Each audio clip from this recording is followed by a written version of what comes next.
Hi there. Today I'm going to talk about the current evolution from traditional vulnerability management to exposure management. My name is Megan Schofield. I'm the VP of Marketing here at Picus Security. Picus is the only validation company providing clear picture of your validated risk and critical gaps based on your environment.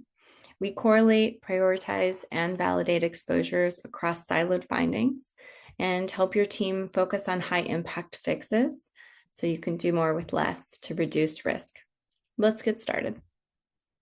If you're not familiar with vulnerability management, I'll share a bit of a history here. Starting in the early days, it was quite easy to manage. And with maybe 100 vulnerabilities a month or 25 a week, it was clear what needed to be done. And as time went on, obviously, the early 2000s, the internet posed new risks and software creation began to increase. We saw the evolution or creation of the CVSS score, which was born and then enhanced to offer a bit of prioritization as the volume increased. As the decades progressed, in 2010, we saw threat intelligence and risk management introduced, and CVSS scores continuing to change in how we used them. Automation also began to help teams manage more and remediate faster. If you fast forward to today, we've gone through a full evolution of the scoring and now even into open source, where vendors and companies are helping to contribute to this new way of prioritizing.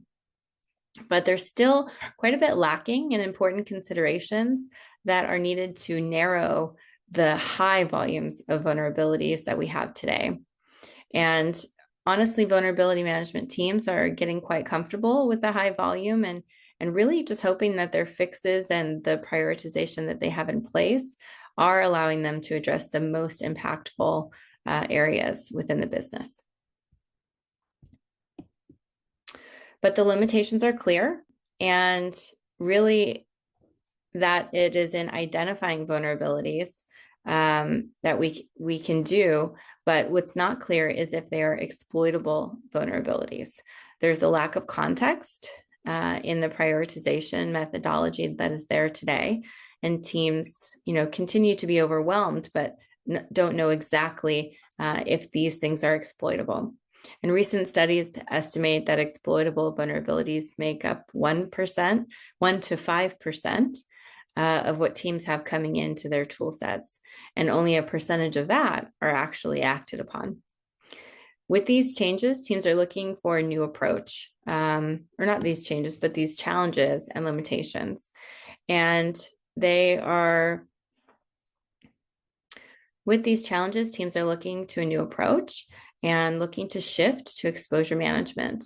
They're taking on new frameworks and trying to change their processes. I'm going to talk briefly about continuous threat exposure management, which is a 5-step framework, also known by the name of CTEM. And this framework really takes a broader view by combining vulnerability management with misconfiguration, with asset data, internal asset and external asset data, and your threat intelligence data to get a bigger picture in this stage 2 discovery area. Many companies are looking at exposure assessment today to try to bring these things together. And of course, AI and machine learning is helping to analyze vulnerability data, automate detection, and do many things to accelerate this process. Overall, this CTEM framework is helping organizations to shift their mindset more towards a persistent and proactive mindset. I'm going to break this down into really 3 parts. With the promise of shifting into exposure management, there are 3 parts that it really boils down to within that 5-step process. And the first is addressing all of the data and vulnerabilities, misconfigurations, internal and external data that I mentioned across on-prem, across cloud environments, so you can really see the biggest picture of your attack surface than we ever have before. Then next after that is really that persistent prioritization. So always on and looking at prioritization with context based on threat intelligence, business impact, and also areas where you need to understand where is there critical priorities in the business, whether it's a server or a user or an asset. We need to have that context really embedded in to get great prioritization. And then validating that, understanding with the tools today, if the validation or even pen testing automation is saying that this is in fact a risk that we need to go take care of and fix, and having the ability to then go do that quickly without putting bigger processes or manual processes onto the team. With any new process, as new things are forming, there are going to be challenges. And so I want to talk about 3 challenges today as we look at this process. We'll walk through them now. So the first of these is really around the data. I'll talk about that a little bit more, bringing this full picture together. The second is prioritization, and not just that business context, but how you can cut down that prioritized list. And then in the third, looking at our validation findings, which can continue to overwhelm teams and be a challenge, just like their large lists of vulnerability data. How do we cut those down to size and really make sure that they are informing the mobilization as well? So let's dig into each one of these. The first one is around the volumes of data. So not just the volume, but really the difference between where different vulnerability or exposure data is coming from. So you may have some from your vulnerability management tools, and then you may have your asset or CASM tools that are bringing in different sets of data. You may also have threat intelligence feeding into that, or vulnerability data, or validation data coming into there. And so being able to pull these things together and then also get one consolidated list. Now, the other challenge in this is that a vulnerability in one tool may be looked at differently than the same exact vulnerability in a different tool. And so how do you then align the prioritization across all the different tools and data when maybe you have a different way to prioritize in each tool set?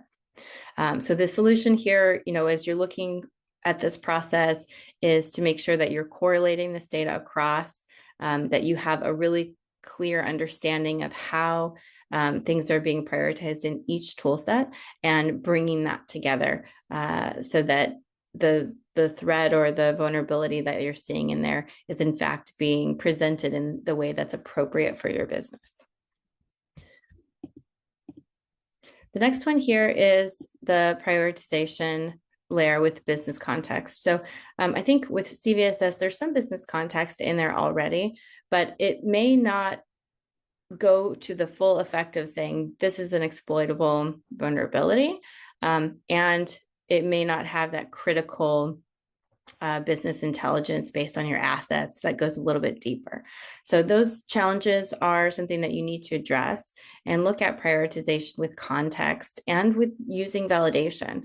Many teams are using breach and attack simulation or automated pen testing to go in and validate long lists of exposures and really bring them to a short and concise list that they need to then go mitigate or remediate. And then the last challenge here, number 3, is that mitigation and remediation step. So validation findings, you get that short list. You may not be enough to have that short list. You need to be able to go act upon it and maybe do so quickly. And sometimes additional work may be needed, or you need to find out where exactly that is.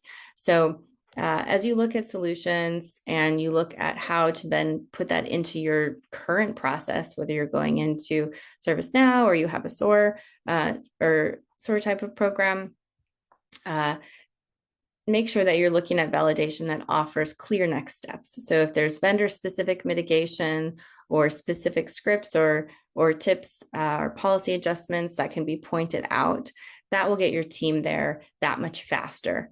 on these last pieces of it, that last mile, which is really the most important for this entire program to be effective, getting all of the fixes done in that last mile.